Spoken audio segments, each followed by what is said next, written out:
Shri Ganesha Sharada Gurubhyo Namaha Ramaya Ramabhadraya Ramachandraya Vedase Raghunathaya Nathaya Sitaya Pataye Namaha. Welcome to all for this session on Ramayana to chapter 66 of Yuddha Kanda.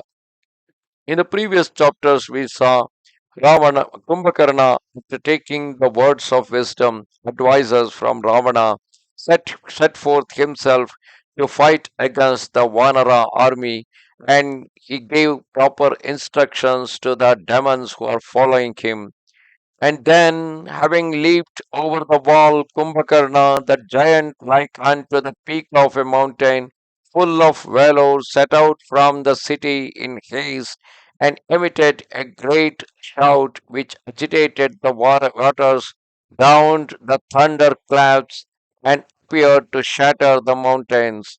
Seeing that warrior of fierce glance as invincible as Magavat, Yama, and Varuna, the monkeys stampeded, and Prince Angada, beholding them fleeing, addressed the mighty Nala, Nila, Gavaksha, and Kumuda, saying, forgetting your native valor and noble lineage, where are you fleeing in terror like common monkeys? Come back, O companions, return. Is it thus that you defend your lives? Nay, this Titan is not able to fight against you all. He is here to create panic among you. This great fear that the Titan inspires in you will be dispelled by our prowess. Return, O Pravangamas, rallied with difficulty from here and there, and reassured those monkeys armed with trees halted in the field, and those dwellers in the woods stayed there ready to advance in fury on Kumbhakarna like elephants intoxicated with mother juice. Thereafter they attacked him valiantly with blows from mountain peaks, rocks, and trees with their flowering crests, but were unable to overthrow him. Innumerable stones and trees with blossoming tops fell shattered on the earth, having come in contact with his limbs, and that hero, enraged on his side, struck down the ranks of those energetic monkeys by exercising his great strength, like unto a fire which suddenly blazes forth in the forest. Their limbs be spattered with blood, those lions among the monkeys, overcome and cut down, lay there in great numbers, resembling trees with coppery flowers. Thereafter, those monkeys bounded away without looking in which direction, and some threw themselves into the sea, and some leaped into the air, overcome by the Titan who was disporting himself. Some, despite their valor, fled over the sea by the way by which they had come, and some, pale and distraught, escaped to the valleys. Bears climbed into the trees, and some took refuge in the mountains. Others, being no longer able to stand, fell down and remained lying on the earth, insensible as if asleep or dead.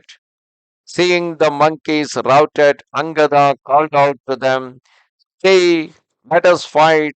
Return, O Plavangamas. Were you to range the whole earth in your flight? I see no refuge for you anywhere, because Sugriva can find them wherever they hide. Why do you seek to preserve your lives?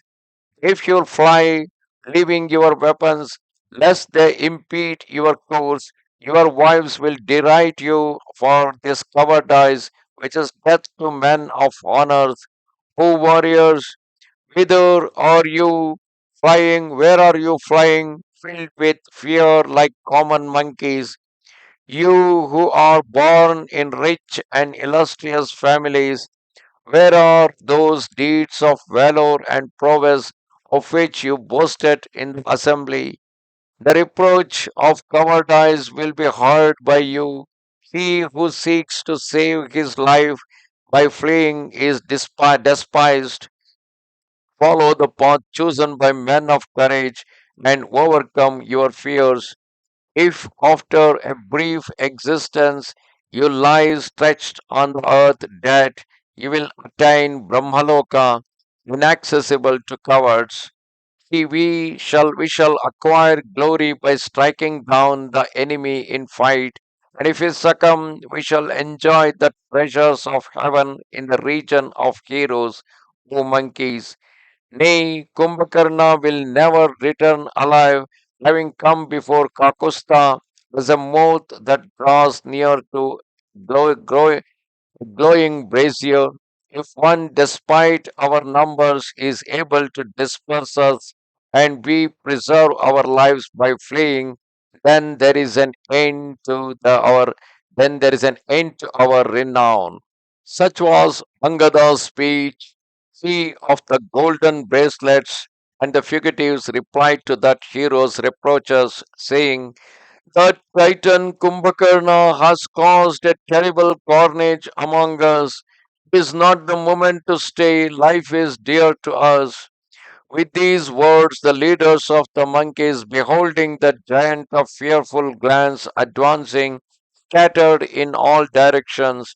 Nevertheless, Angada, by his exhortations and arguments, succeeded in rallying them, and reassured by that sagacious son of Wali, they submitted to his commands, and those foremost of monkeys returned to the field.